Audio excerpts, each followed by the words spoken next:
Three, two, one.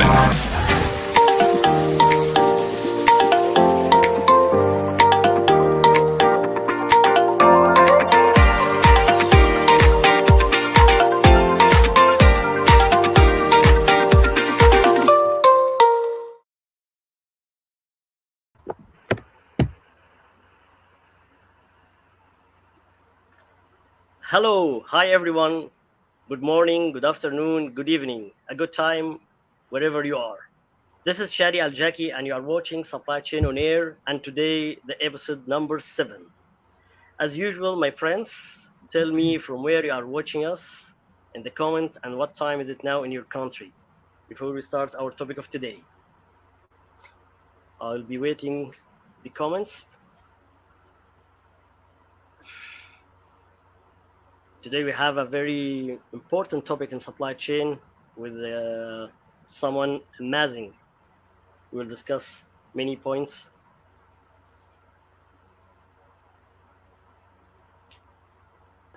I'm still waiting our friends to join us.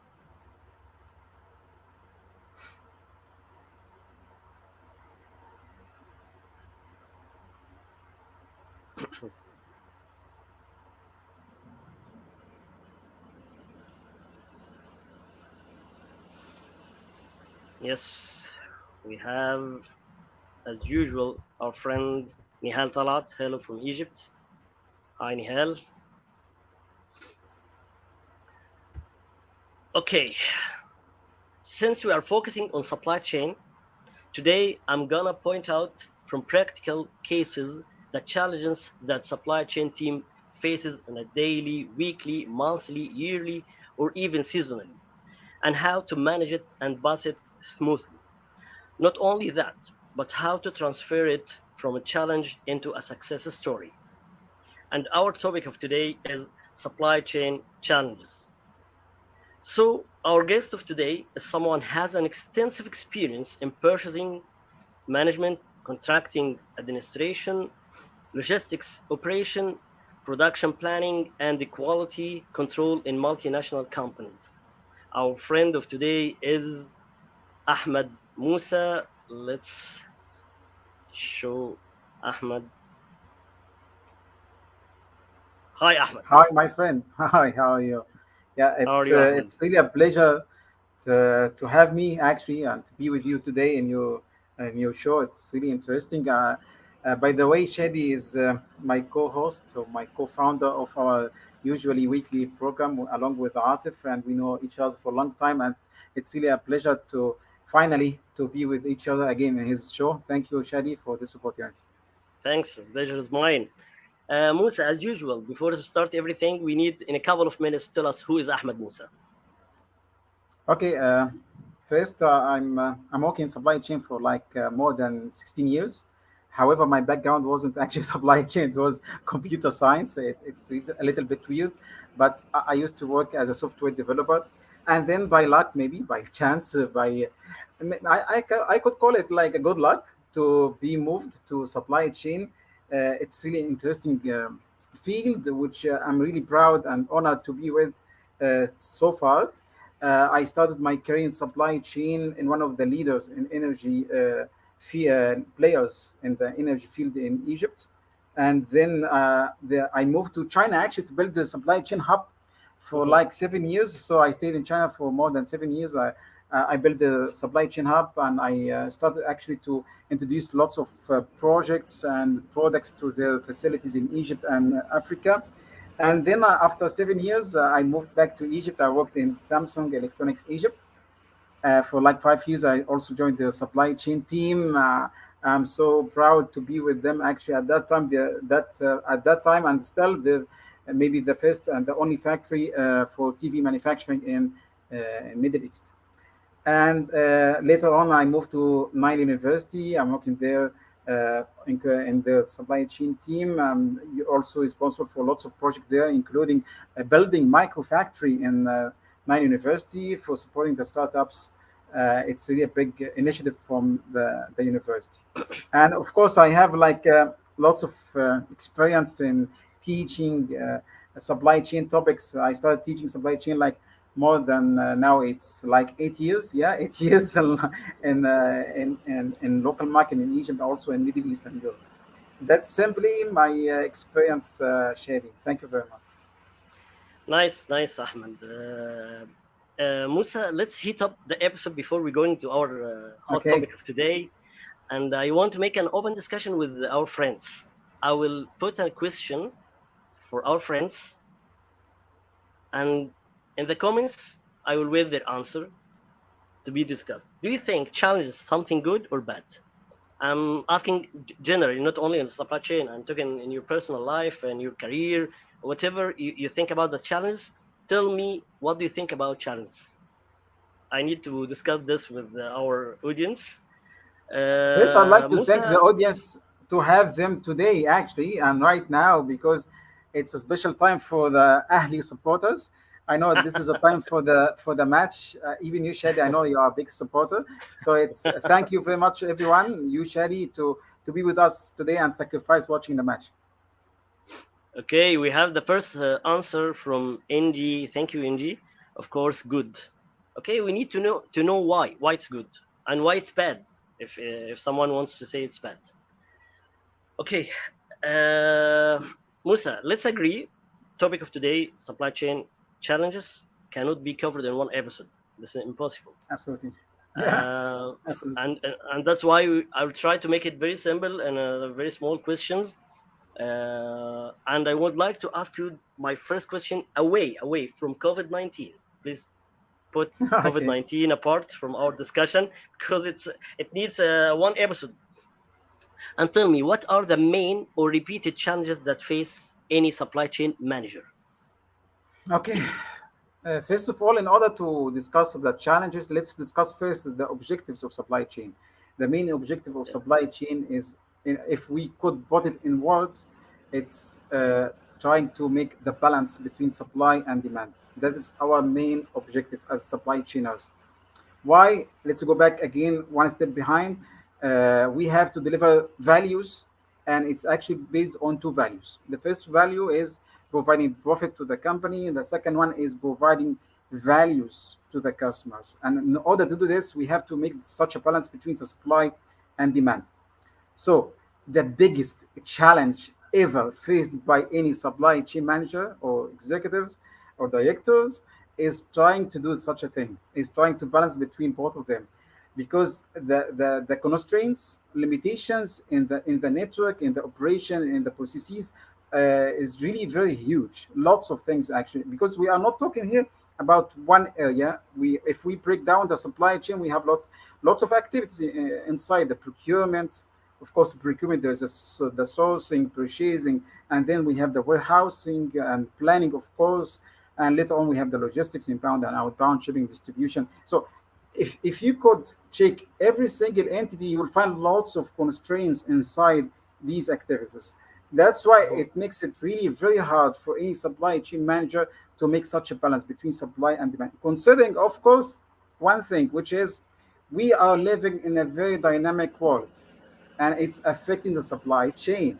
Okay, because what is needed today is it wasn't needed yesterday, and it will not be in need tomorrow. That's it. Very simple. And lots of things actually help such a situation to stay like this, because of course the internet and increasing of e-commerce and increasing of the customer awareness. And now, if you are very, give an example. If you go to Okay. a supermarket, okay, and Okay. you go to this and you like potato chips, okay, say one brand X, and you went to that package, and you find, what did you find? The price has increased, right?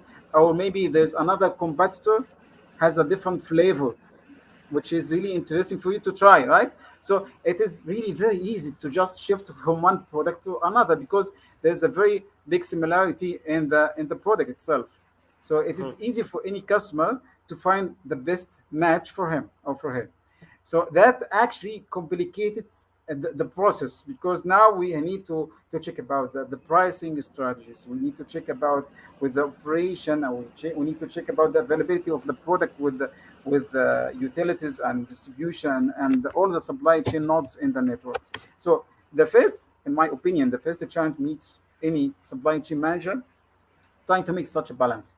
And of course, in order to do this, we are thinking also not only of course for the benefit of the profit, increasing the profits, we have to think about how to reduce the cost.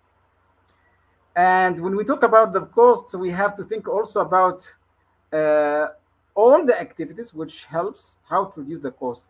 Say you are in purchasing team, right? Mm-hmm. One of the main or the important or the easy things you can do in order to reduce the supplier's price is just very simple, like buying in a bulk quantities, right? Instead of buying Okay. 100 units, you can buy 1,000, right? If you ship 1,000, you can get discount from the supplier. You can get, of course, logistics or freight price lower than the 100 pieces. But how about the cash flow? That's a problem Mm-hmm. because this inventory will be in your warehouse. I don't know for how long. If you could able to sell this stock or not, I don't know. Who knows? Because we are living again in a dynamic world, and the customer always change his behavior, and that's really one of the main challenges now.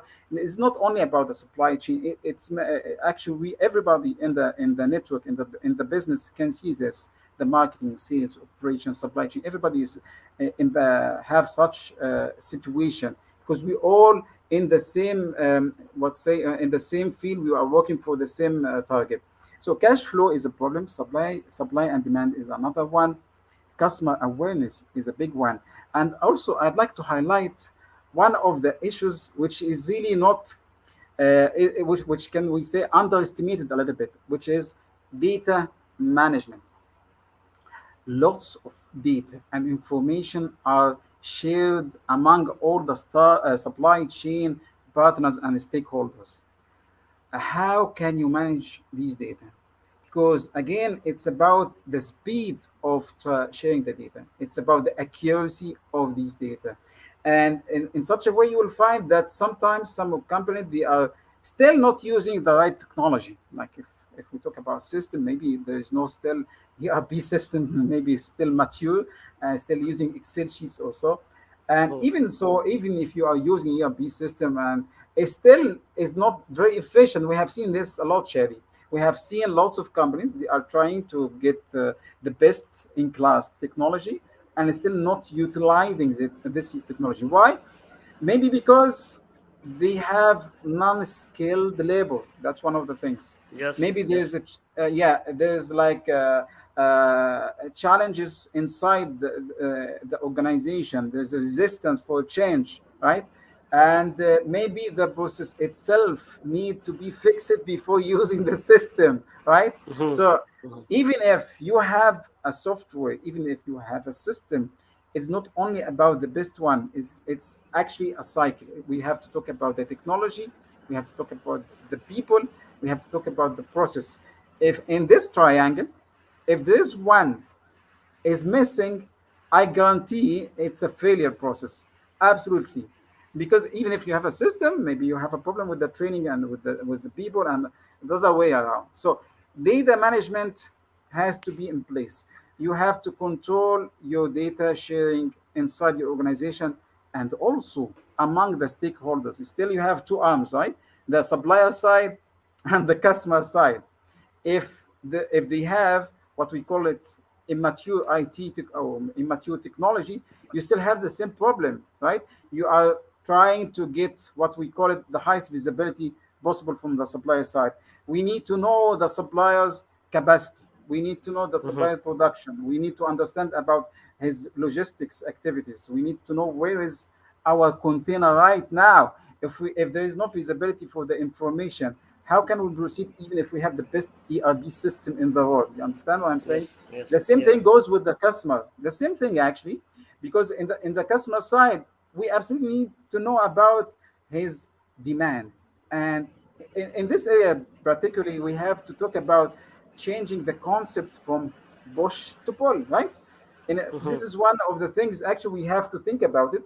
Push is always about pushing your products to your partners in the network, like in the distribution centers, fulfillment centers, retailers, and so on. But of course, we understand it is not always the right solution, right? Because the impact of this is, again, it goes for the cash flow. You have a problem with the cash flow, and it goes about the cost you could lose or lose in between. Like you could have like obsolete stock from the huge stock you have, right?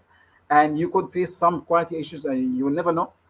Lots of things actually. And again, it comes back again to the same problem we discussed before about the customer awareness. The customer is very smart. He can go Mhm. online, he can Google any kind of information. He could look or Google any product, and he can find all of the competitors. And it's very easy now. If you are now in Egypt and you would like to buy a product and you have local suppliers, you can just Google it on Amazon and you can buy it from USA, right? It's very simple for anyone now to find other product. That's puts lots of pressure on supply chain. That's what I'm saying. So it's about the whole network between supplier, customer, and your internal organization. I think if we talk about this, we have also lots Yes. and lots of challenges Yeah, inside yeah, the yeah. supply chain actually. Nice, nice, Musa. And do you know, beside or plus what all you have said now, that's why I'm always saying that anyone wants to work in supply chain field, beside the qualification and experience, he or she must have some personal criteria like emotional stability, fast reaction, attention to details, and always seeking smart solutions. Do you, my Yeah, voice is yeah, I clear? got it. Yeah, I yeah. got it. I got Personality, that. Yeah, character. yeah. Yeah, yeah, Yes, I yes. understand your point. Totally understand. Okay. And I totally agree with you actually. Thank you, Musa. Let's go back to our lovely audience and check. They start to answer. Angie is saying because challenges. She said before it's good the challenges because the challenges Okay. force you to learn and keep things Mm, existing and break the routine. Side, Exactly. yeah. Okay. Nihal Talat saying challenging yourself can completely change your life and open endless opportunities. Thank you, Nihal. Amazing. We have Minna Bakr. Nice to see you both. Thank you, Minna. Thank you, Minna. Okay.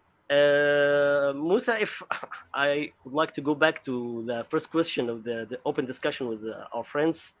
Uh, if you have any comments regarding this, you can say what you want Well, regarding the I'd like challenges. to thank Angie for her comment actually, because without challenges, we will never proceed for the better situation. We stay like the status quo will stay the same, and we'll never leave the status quo and our comfort zone.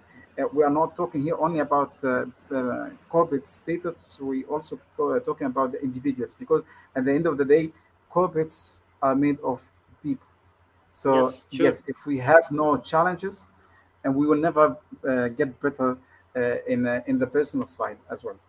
Yes, thank you, yeah. If I Angie, can for add your a small comment. thing, uh, challenges is something that we face suddenly or in purpose, and we do one of two actions: even to run away or face it. I will not talk about the people who are running from the challenges. Let's talk about the people that are facing the challenges. Challenges need a great mental and physical effort in order to be done successfully, and that's why the person's ability tested. And sure, finding the solution to that problem is one of the important or the greatest challenges, and it means that it will explore or discover or enhance a new skill inside you that you have never know about yourself before. That's why I'm telling challenges is something very very healthy and very good for all people. This is my thoughts and this is what I believe in. We have also again, sorry, I lost my mouse. Yes, exactly. Ng. Yeah. Thank you, Ng. Okay, let's go, Musa, to our topic again of today. And if we dig more and speak in detail, little bit, also away from COVID 19, can Oh, you give okay. us some challenges in procurement? I'm talking about Oh, procurement now. procurement, Not all. lots of I know it. We problems. have a lot of. Lots of problems in procurement Yeah, and supply yeah. chain. And actually, it makes me think about, did we choose the right profession, my friend? We have lots of problems every single day. Okay. Yeah. But again, it's again about the challenges, and every time we face a challenge and we fight for the challenge and we try to solve it, we at the end of the day we learn something new. I remember that when I used to work in Samsung, by the way, Mhm. we used to work like in a philosophy called just in time. So it means that Yes. we shouldn't have like such a warehouse for the inbound and outbound. So we should only receive what is needed for the production right now, not right after 2 hours or after 3 hours, right now. So it's a bigger challenge for everyone in the organization, supply chain, operation, Yes. quality, and everyone. So having such work environment is really very challenging for anyone. And I'm talking about the whole concept of just in time, and I totally agree. Without such a challenge faced, I will never be in my position right now. I will never have such a knowledge. I will never learn. So every and that applies actually to any company I used to work with, because without any problems, challenges, I will never gain any knowledge. So thank you for this point, and let's go back to the procurement. I would like to Okay. talk about some of the problems internally and externally.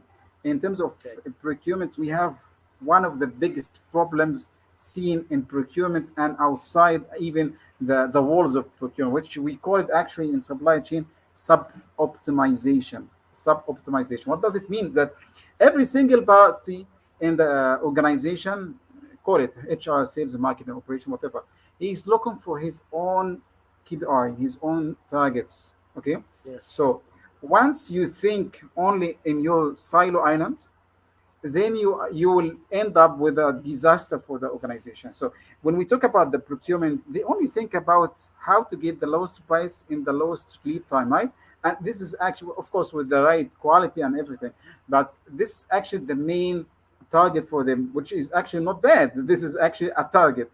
But without coordinating these targets with the right stakeholders, we will face a challenge, we will face a problem. And actually, it applies on other departments as well. Like when you go about, when we talk about the sales as an example, if you think about the sales target, and they should have a bonus as an example on their sales amount without making guarantee for if this sales will be sold out from the distribution centers or retailers. That is sub optimization. You are affecting the whole operation. And actually, I have faced this personally. I always receive like lots of forecasting from our lovely sales team, and every time they push us to a certain models, right?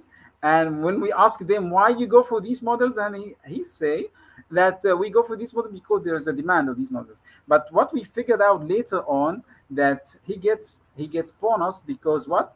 Because he is trying to achieve the target, but whenever we couldn't do this because of the shortage of the material or whatever the reason is, then we still get bonus because it is not their fault, right? And sometimes even they don't care about what we call it like the slow moving items, right? We have such a thing. It's called sub optimization. They don't think about the internal operation as well. They think about the external customer. So sub optimization, it applies everywhere inside the organization, especially in the procurement. One of the main challenges inside the procurement, and it's we are facing on a daily basis, which is the lead time. And we could talk about the lead time for like one day, right? Lead time again, because we are living in a very complicated network of suppliers. Nobody now is working in from suppliers from the local market. It was used Yeah. like 100 years ago, like, yes, but nowadays with the open borders, it's very easy for you to find a supplier, I don't know, from anywhere, from all the continents, right? And it's easy because what? Because of the communication now is easy, because the logistics is not that difficult as before. However, we will talk maybe about the logistics later on, but there's a challenges with the freight. However, it's easy to find suppliers. So lead time is a problem. And when we talk about the lead time, we have to understand the lead time from the origin to the facility, and including lots of constraints and limitations, like the supplier capacity, the supplier Hmm. capabilities, and the shipping fixing or fixed lead time. Like if this shipping line could take like 21 days from China to Egypt, but how can you know that it will be sustainable lead time? Maybe next week it will never be 21, right? It could be more than 21. And how about the customs clearance? Well, we could talk about customs clearance for days. We could clear the cargo in one day, and we could clear it in more than one day. It Hmm. depends, of course, on the cargo itself. So this is a limitation itself. So we have no sustainability in the lead time. And if we talk about the procurement challenges, of course, you face the challenges, and some of these challenges are external, like what? Exchange rate, right? Yes. We are dealing with what? Again, with suppliers from all the continents. We pay in euro, we pay in US dollars, and we pay in British pounds, and of course, lots of exchange rate, and it's really affecting the way we communicate, and of course, the profit and the cost of the product, and the increase of everything, the prices of the materials, the prices of the labor. I remember when I used to live in China on 2007. At that time, China, they didn't implement a new regulation for the labor. The labor wages were really very low, like lower than the Egyptian labor. Hmm. I remember like less than 200 US dollars, something like that, for 1 month, for one labor. And when we talk about 200 on 2007, it's go back to the exchange rate. At that time, it's 5 Egyptian pounds. So you can Yeah, imagine something like the that. Yeah, situation. yeah. Yeah, you can imagine how low was the salary for every single labor worker. But nowadays, gets increased a lot after the regulation, of course, which were applied like on 2009, as I recall. uh, that's why lots of companies actually they are moving the facilities out of China to other. Like I have been there, I have been through this actually. We used to work with lots of suppliers in China, and later on we moved with the suppliers in Vietnam, and it is not easy. Why? Yes, we have to do this because of the cost. This is our rule as procurement. But let's talk about the sourcing activity here, right? Hmm. Is it easy to find a supplier? How long will it take to find a supplier and to qualify a supplier and to make an audit on a supplier and certify the supplier? It's a very lengthy process.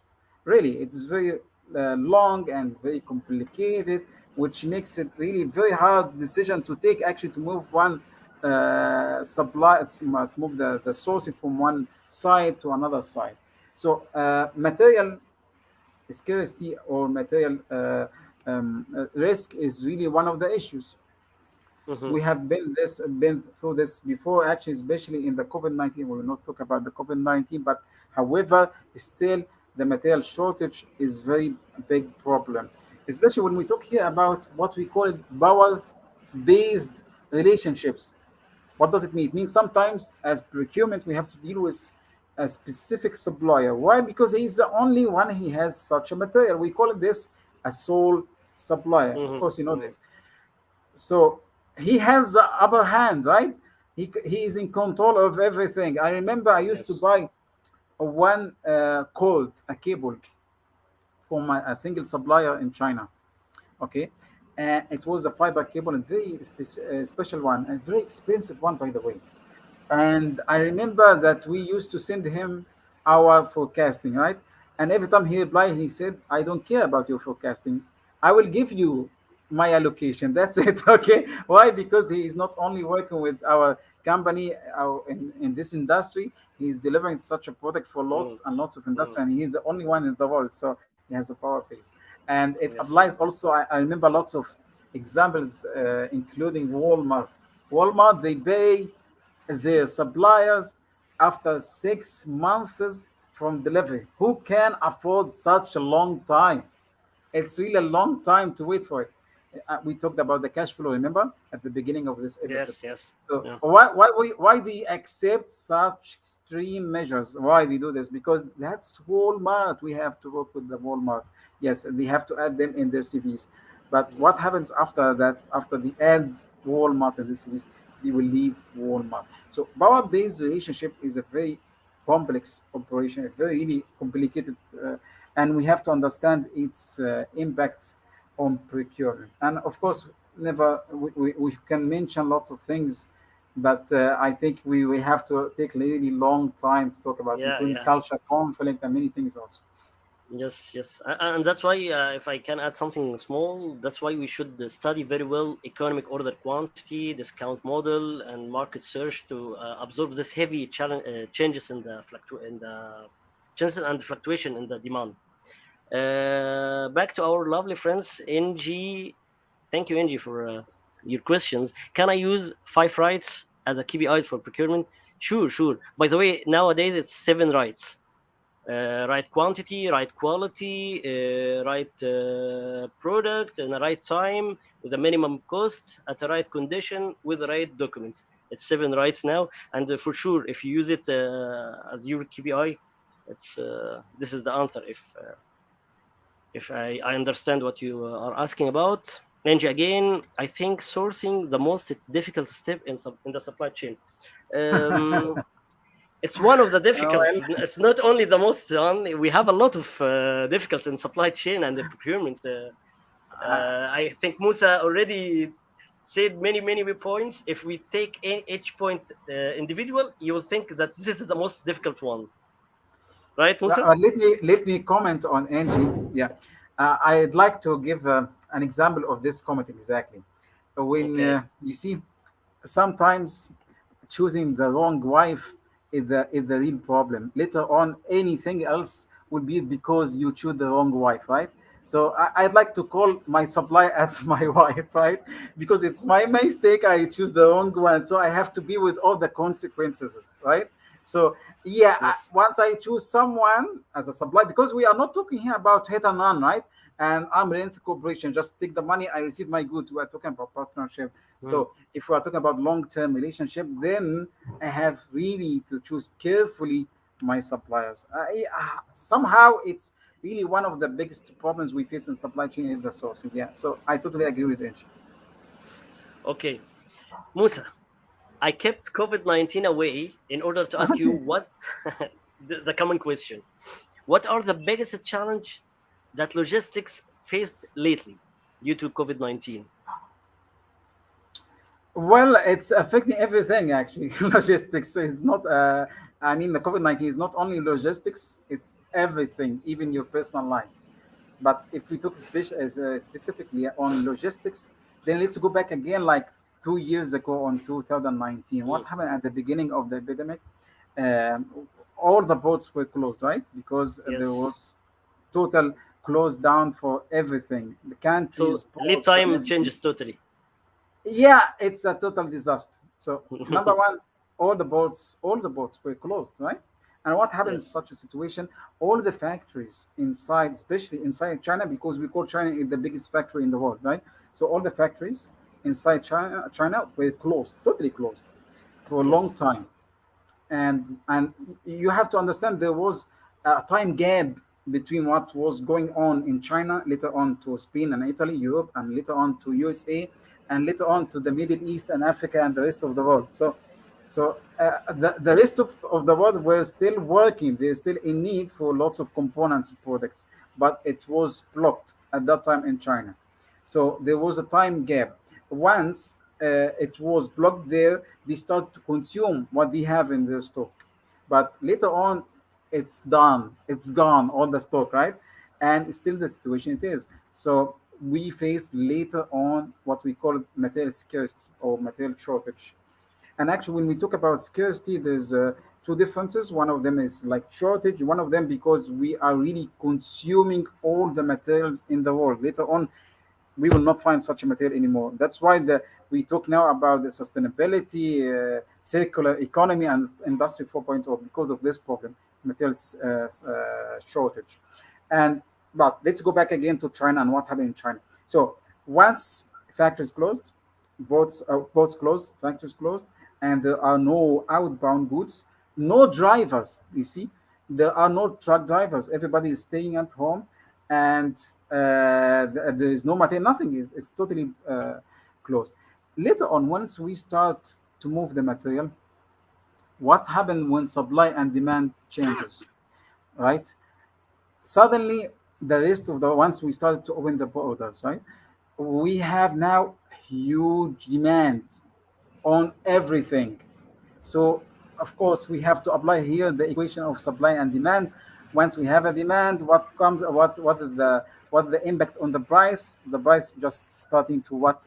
Boom, not increase, just boom, jump. And we are talking about everything: the material price, we are talking about the freight fees, all the costs of the shipping, and later on we faced what we call it containers availability. Yeah, we need to ship, but everybody is asking now. It's now, okay? Not like before. The lead Yes, time yes. has to be squeezed extremely. So everything is changed because of COVID-19. The lead time has to be changed. The quality measures at the same time has to be controlled. Yeah, why? Because we are now in a very complicated time. We have to control the quality levels because we have really no time to satisfy the needs of the customer. And well, with also, I would like to say here, the biggest, one of the biggest on also is still continuing problem even before the epidemic, which is the increasing of the fuel itself. The prices is keeping increasing day by day, month by month. However, there was a certain time it was decreased, but this is a global trend and it's affecting everything. Let's talk about also logistics again to the same point which I raised before, which is the technology. Without the proper technology, how can you control the whole operation? Again, you are sourcing from lots of continents, lots of cities, lots of suppliers, and you have to organize again in order to have this balance between supply and demand. So if you don't have or you don't control even your internal communication, external communication, the technology between the internal and external parties, then you are really in a very big problem. Well, logistics are very complicated now. Why? Especially when we talk about the now all the world is talking about or focusing on what some of this or some area of products, like we are talking here about pharmaceuticals, especially the vaccine. And once we started Mm, distributing the vaccine, the whole allocation of the spaces or available spaces, especially the air freight, were allocated to such products, the vaccine. So again, it helped the increasing the freight prices. Yeah, I mean it's already increased, but now with allocating more spaces for certain type of products, there are no available space for the remaining products. So everybody is fighting for the remaining space on every single plane. That's a big problem. So COVID-19 is really affecting everything, and now we have to consider it's not only about COVID-19. We have experienced Suez Canal problem like 2 or 3 yes, months ago, and it's yes, yes, external. We have again, it's good actually, Brian, to talk about it. Supply chain has to take out to take control or have to consider all related risks. And when we talk about risks, we have lots of risks internally and externally. Some of the risks really are controllable, others are non-controllable. Then we have always to think about it, how to keep the contingency plan, how to keep a backup plan in such yes, cases. And I think this is really a big topic to be discussed about the solution for these challenges. yes. Thank you, Musa. And do you know, I would like to say something. This is the beauty of supply chain. It's not fixed, nothing repeated. Every day we have something new to learn, and a new challenge to explore our skills. As I said in the beginning, the challenges always test our ability. Musa, you said in your last words in the last question, you have, let's say, prescription in points how to pass these challenges. Can you give us a simple one? Simple. I will Okay. make it easy. I will make it easy for you in 5 points. 5 steps. Well, If we would like to make it in 5 steps, how to avoid these okay, okay. challenges, the major ones. Well, we cannot avoid. If we talk about the risk management, we have four solutions for any risk, right? One of them is accepting Yes. the risk, right? The second one is what? Yes, yes. Avoiding the risk. The third is mitigation, and the fourth is transfer. So we have to think about supply chain challenges in these four areas, right? But Yeah. let me give you, I think, one easy and at the same time very complicated to be achieved, which is communication. Like, we Yes. haven't talked about the bullwhip effect, by the way. This is one of the Mm-hmm. big problems we face in supply Yes, chain. Bullwhip yes. effect. One small Especially in demand change, fluctuation. yeah, and at one end will impact like extreme change at the end of the supply chain, right? Yes. Yeah. And the forecasting problems, right? It's affecting Yes. supply chain. Lots of things we haven't talked about, but anyway, communication really will help a lot in solving lots of complex problems internally and externally, like the bullwhip effect, forecasting problems, promotions, concerns, and many things actually could be solved by communication. Again, we have to understand that we are going now to move from the push to pull, and this is a mandatory right now because it's not anymore an environment for push system. It's time for getting lean and agile, and how to do this by reducing the cost. So we have to think about one of the easy to be understood but very difficult to be implemented, which is communication, Yes. because it has to be fast, it has to be accurate, and it has to be on time. So you have to think about it, how to do it, and it will really help organization. I will give you an example of the communication, how helped some companies previously in solving their problems. I recall there's an incident at one of the suppliers of Toyota like 20 years ago. It's it's located in Japan, of course. Mm-hmm. And this supplier is called Aisin Saiki, and they were producing valve for the brakes, the car brake. They are building valve, and actually it wasn't expensive, but it was like $7, something like this. It wasn't expensive compared, of course, to the total cost of the car. And in one day, just they experienced a big like accident, and it was on fire. So the conclusion, they have to close the factory for like 2 weeks, and after 2 weeks they will start again the production. However, the complete recovery has to be done in 6 months. Can you imagine 6 months to go back to again on track? It's really very long Yes. time. And look now about the communication, the how the communication really helped this solving this problem. And also the second point, which is one of the solution, is partnership with the suppliers.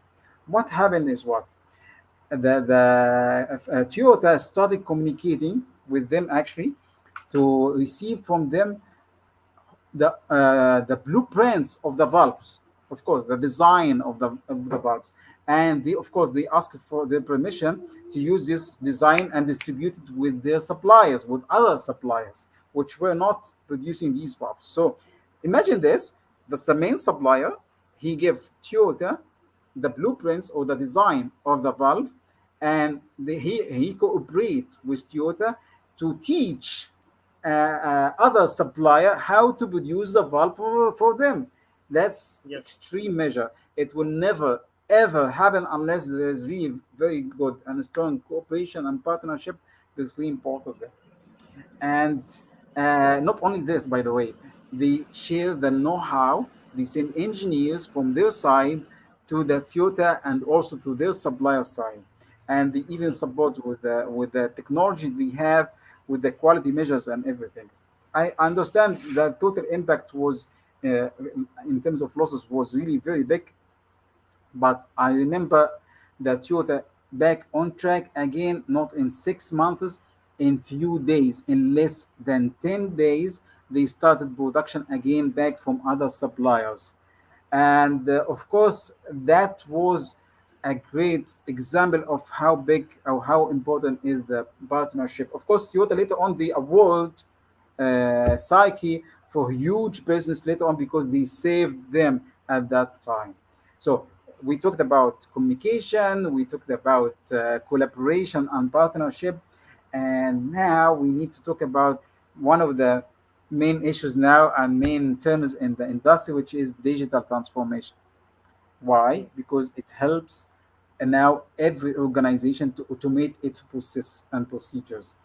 How come you can produce now and communicate with lots of suppliers in the world and have everything in place currently without having problems, and everything has to be shared on time in accurate phase, and everything has to digitalize and automate all the procedures now with the usage of blockchain and big data and robots. Everyone is now investing in such technology. The big industries, the big players in the market. I'm not talking only here about, by the way, about the production of the products, even the service. Can you imagine the investment in the banking sector? I'm talking about the banking sector Yes, yes. in A big huge data investment. field. Yeah, big data, just big data, data analysis. Last year was more than 60 billion US dollar. 60 billion only to analyze data in banking sector. Now you can think about the other industries. The same thing goes for the health care industry. They invested more than 65 billion in data analysis. I know for sure, and that's a survey that there is an increase will happen by like 5 years from now in data analysis jobs, more than 30% from the current percentage. This is a trend. How to digitalize the current processes, how to automate. Why again? Because we have to move from push to pull, and we have to move from even pulling the material to pulling the information. This is the essence of the current status quo. We have to develop this. So again, I will summarize again what I just said. I talked about Okay. collaboration. I talked about communication. I talked about digitalization. And now we need to think about how about localization. Everybody now, after the epidemic, they think, okay, sourcing in another country, from another country, building factory in another country was before a good thing to do, actually. Why? Because the lower labor wages, salaries, of course, some benefits from that governments, like lower taxes and so on. But with the epidemic, what is the benefit of all of this? There's nothing, because we cannot get the goods in or out from that country, right? So all the big players now in the market, we are trying and thinking about moving the whole operation from overseas to the local market. I Mhm. understand, totally understand. This is a complex operation. Myself, I've seen this before, actually. I used to work in a company, and we tried to source one product from overseas. It was very expensive, so we have think about how to move or localize such a product in the local market. And the surprise is it's almost impossible. Why? Because we don't have the right quality measures. We don't have Mhm. the right quality standards to apply.